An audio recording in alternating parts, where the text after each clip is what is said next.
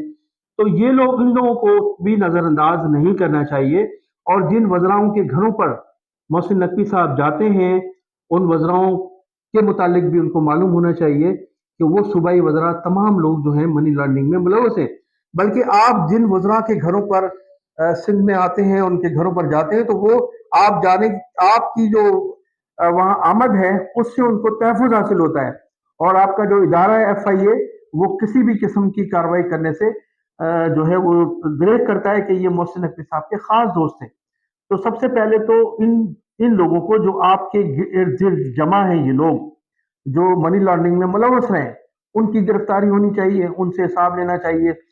پھر ناظرین میں آپ کو بتاؤں کہ جو ادارے ہیں، اب ایک رپورٹ کے مطابق پورے پاکستان میں جو 21,000 بیوروکریٹس ہیں، ان کی فیملیز ملک سے باہر ہیں، اور ڈیول نیشنلٹی ہے، تمام لوگ ڈیول نیشنل ہیں۔ ان تمام لوگوں سے حساب لینا چاہیے کہ کس طرح سے جو ویسٹ میں لوگ رہتے ہیں ان کے گھر کس طرح سے چل رہے ہیں۔ تو پاکستان سے جو کرپشن کا پیسہ ہے، وہ کرپشن کا پیسہ وہاں جاتا ہے، اور وہ لوگ اس کرپشن کے پیسے سے ان کے وہاں گھر چل رہے ہیں۔ پورے خاندان امریکہ، کینیڈا اور یورپ میں وہ جو وزراء اور اراکین اسمبلی کے جو خاندان ہیں وہ گھوم کر آتے ہیں، تفریح کر کے آتے ہیں۔ وہ پیسہ کہاں سے جاتا ہے؟ سب اسی طرح سے جا رہا ہے۔ آپ بجائے تاجروں کو تھریٹ کرنے کے، یہ جو سرکاری دولت لوٹ رہے ہیں، سرکاری دولت لوٹنے والے لوگ ہیں، ان پر بھی نظر رکھیں۔ اگر ان پر آپ نظر رکھیں گے تو ان کے پاس اتنا پیسہ موجود ہے کہ پاکستان کا قرضہ بھی اتر سکتا ہے، اور یہ جو 2-3 ارب ڈالر کے لیے ہمیں کبھی یو اے ای کی خوشامد کرنی پڑتی ہے، کبھی سعودی عرب کی خوشامد کرنی پڑتی ہے، تو یہ ہمیں خوشامد نہیں کرنی پڑے گی۔ میں آپ کو چھوٹی سی مثال دیتا ہوں۔ آپ صرف کراچی میں سندھ بلڈنگ کنٹرول اتھارٹی کے جو افسران ہیں، ان افسران کو اگر آپ اٹھائیں تو گزشتہ 15-20 سال کے دوران جن لوگوں نے کی پوسٹنگ رہی ہے، ان میں یہ تقریباً $100 تو یہ آپ کو دے سکتے ہیں۔ اب گزشتہ 2-3 روز قبل کی خبر ہے کہ ایک ڈپٹی ڈائریکٹر آصف شیخ، جس نے 6 ارب روپے منی لانڈرنگ کے ذریعے باہر منتقل کیے، اسی طرح سے بہت سے افسران ہیں۔ ایک خالد جمالی ہے جس نے 13 سے 14 بنگلے خریدے ہیں بیرون ملک اور اندرون ملک۔ ان لوگوں کو اگر گرفتار کریں، ان کو اگر اٹھائیں، ان سے اگر نیب پوری طرح سے حساب لے۔ فضل پیچو ہیں سیکرٹری ہیلتھ، جس نے کئی ارب ڈالر جو ہے وہ محکمہ صحت کے باہر منتقل کیے ہیں۔ وزراؤں کی کارکردگی دیکھیں اور ان کی ہاتھوں سے سائن کیے ہوئے جو چیکس ہیں وہ دیکھیں، ان کے فنڈ دیکھیں، تو آپ کو پتہ لگ جائے گا کہ منی لانڈرنگ جو ہے وہ تاجروں نے نہیں کی۔ سرکاری اداروں کے میں جو افسران بیٹھے ہیں اس میں وہ ملوث رہے ہیں، تمام سرکاری افسران۔ اس کے ساتھ ساتھ سیاستدان، خاص طور پر سندھ میں پیپلز پارٹی کے وزراء، اراکین اسمبلی، اگر ایک کے پاس اگر آپ اثاثے دیکھیں گے تو 2-3 ارب ڈالر کے اپنے اثاثے میں۔ ایک سابق وفاقی وزیر کی آپ کو بات بتاتا ہوں کہ 350 ارب ڈالر، 350 ارب روپے، 350 ارب روپے، 3.5 ارب نہیں، 350 ارب روپے جو اس نے ہوٹلز کی چین خریدی تھی سنگاپور میں ایک تاجر کے ساتھ مل کر، اس کے ساتھ فراڈ ہو گیا اور وہ پھر بیمار ہو گیا۔ ایک ایم این اے کے پاس جو تھے وہ 350 ارب روپے اس نے انویسٹ کیے تھے سنگاپور میں۔ تو اگر آپ ایک کا حساب لیں تو یہ جو 100 ارب ڈالر ہیں، اس سے کہیں زیادہ سندھ کے اراکین اسمبلی، منسٹرز، سینیٹرز کے پاس اور پیپلز پارٹی کے عہدیداروں کے پاس اتنا پیسہ موجود ہے، اس لیے کہ 29 اور 30 ہزار ارب روپے وہ کہاں گئے ہیں؟ پورے سندھ کی اگر صورتحال دیکھیں تو لوگوں کے پاس پانی پینے کے لیے نہیں ہے، سڑکیں نہیں ہے، ڈرینیج کا سسٹم نہیں ہے، گیس کی لوڈ شیڈنگ ہے۔ تو آپ کو اندازہ ہو جائے گا. آپ چھان بین کریں, آپ چھوڑ دیں پورے پاکستان کو, آپ چھوڑ دیں کرپٹ جنرلوں کو, آپ سندھ کے اگر سیاستدانوں کو, سندھ کے بیوروکریٹس کو اگر چیک کریں تو آپ کو پتہ لگ جائے گا کہ 100 ارب ڈالر سے کئی ارب ڈالر جو ہیں وہ ان لوگوں کے پاس بیرون ملک ہیں اور اندرون ملک ہیں. تو محسن نقوی صاحب, سب سے پہلے تو آپ یہ دیکھیں گے جن وزراء کو آپ مکمل سپورٹ کرتے ہیں سندھ میں, ان کے پاس یہ ڈالرز کہاں سے آئے, کتنی کرپشن کی ہے. اس کے ساتھ ساتھ یہ لوگ جن کی میں نشاندہی کر رہا ہوں, آپ کوشش تو کریں, آپ کا ادارہ کوشش تو کرے, چھانبین تو کرے کہ ان کے پاس پیسہ کہاں سے آیا. تو یہ آپ کا جو ٹارگیٹ ہے یہ یہاں سے پورا ہو سکتا ہے, بجائے اس کے کہ آپ تاجروں کو تھریٹ کریں یا تاجروں کے سامنے اس قسم کی گفتگو کر کے ان کو جو ہے وہ خوفزدہ کرنے کی کوشش نہ کریں, بلکہ ان لوگوں سے لیں. اور پھر آصف علی زرداری صاحب خود منی لانڈرنگ میں ملوث رہیں, یہ کس کو پتہ نہیں. اس کے علاوہ اور بھی جو گفتگو ہوگی انشاءاللہ نیکسٹ ویک میں, نیکسٹ بلاک میں آپ کو بتاؤں گا. اور اس وقت میں آپ کو یہی بتا رہا ہوں کہ یہ جو ایران اور پاکستان کے درمیان, جو ایران اور امریکہ کے درمیان جو بھی مذاکرات ہوئے, اس میں ہماری جو پاکستان کے سیاستدان تھے, مختلف لوگوں کی رائے تھی, لیکن میں یہ دیکھتا ہوں کہ پاکستان میں اگر کوئی تھا, ایک سیاستدان تھا الطاف حسین, جس نے پہلے دن سے لے کر اور آخر دن تک ایران کی حمایت کی تھی اور امریکہ کے حملوں کی مذمت کی تھی. اور اس نے کہا تھا کہ ایران جو ہے وہ بالکل مظلوم ہے, ظلم اس کے ساتھ ہو رہا ہے, لیکن ایران نے ڈٹ کر مقابلہ کیا اور امریکہ کو مذاکرات کرنے پر مجبور کر دیا. کسی سیاستدان نے ایران کی حمایت نہیں کی تھی, اس لیے کہ تمام لوگ جو تھے وہ امریکن ایجنڈا پہ چلتے ہیں, ان سے فنڈنگ ان کو ہوتی ہے, ان سیاسی جماعتوں کو وہاں سے ان کو بریفنگ دی جاتی ہے. تو الطاف حسین صاحب نے شروع سے, اور پھر اب یہ جو کامیاب مذاکرات ہوئے ہیں, الطاف حسین صاحب نے تمام لوگوں کو مبارکباد بھی دی ہے اور تمام لوگوں کا, ان تمام قوتوں کو شکریہ بھی ادا کیا جن لوگوں نے اس مذاکرات میں اپنا مرکزی کردار ادا کیا ہے.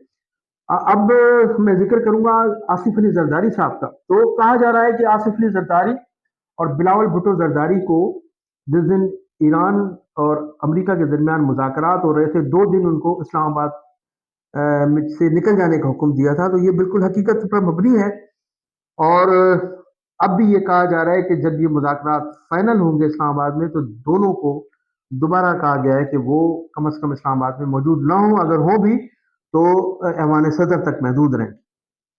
اور وجہ کیا ہے؟ وجہ یہ ہے کہ جب ایران امریکہ کے درمیان مذاکرات ہونے جا رہے تھے, اس وقت ان کی بڑی صاحبزادی بختیار بھٹو نے ایک ٹویٹ کیا تھا ایران کے خلاف. اس وقت ایک ایسے موقع پر ایک مخالفانہ ٹویٹ کرنا دونوں ملکوں کے لیے جو تھا وہ تکلیف دہ تھا. دونوں ملکوں کے سفیروں نے باقاعدہ اس کی شکایت کی تھی آرمی چیف سے, فیلڈ مارشل صاحب سے, پر اعتراض کیا تھا کہ یہ بالکل ٹویٹ نہیں ہونا چاہیے. پھر بعد میں بزور طاقت اس ٹویٹ کو ڈیلیٹ کرایا گیا, اور ڈیلیٹ کرانے کے بعد یہ دونوں کو حکم دیا گیا کہ وہ اسلام آباد میں اس دن کم از کم نہ ہو جس دن یہ مذاکرات ہو رہے ہیں. اور اب بھی کہا جا رہا ہے کہ ایسا ہی ہونے جا رہا ہے, یا تو ان کو کہا جائے گا کہ دونوں کو کیا آپ اسلام آباد میں موجود نہ ہوں, اور اگر ہوں تو ایوان صدر تک ہی محدود رہیں. آخر میں ناظرین میں ذکر کروں گا فیصل مجیب, جو ڈان کے نامور فوٹوگرافر ہیں, اور ان کی ہمدردی متحدہ قومی موومنٹ 90 سے الطاف حسین صاحب کے پرانے ساتھیوں میں ان کا شمار ہوتا ہے. تو آج انہیں جو ہے وہ نامعلوم افراد نے اغوا کر لیا ہے. اور نامعلوم افراد کون ہیں یہ سب لوگ جانتے ہیں کہ نامعلوم افراد کون ہیں اور کس طرح سے لوگوں کو اٹھایا جاتا رہا ہے.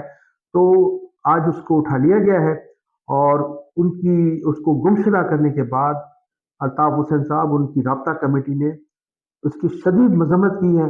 اور وزیر اعظم فیلڈ مارشل جناب سید عاصم منیر صاحب, جو آج کل پوری دنیا میں ایک ہیرو کا کردار ادا کر رہے ہیں, ان سے اپیل کی ہے کہ اس خوشی کے موقع پر کہ جب ایران اور امریکہ کے درمیان مذاکرات ہو رہے ہیں, پوری قوم جو ہے بڑی خوش نظر آ رہی ہے, پوری دنیا میں پاکستان کا نام روشن ہے اور ہماری قوم کی عزت و تقریم میں اضافہ ہوا ہے.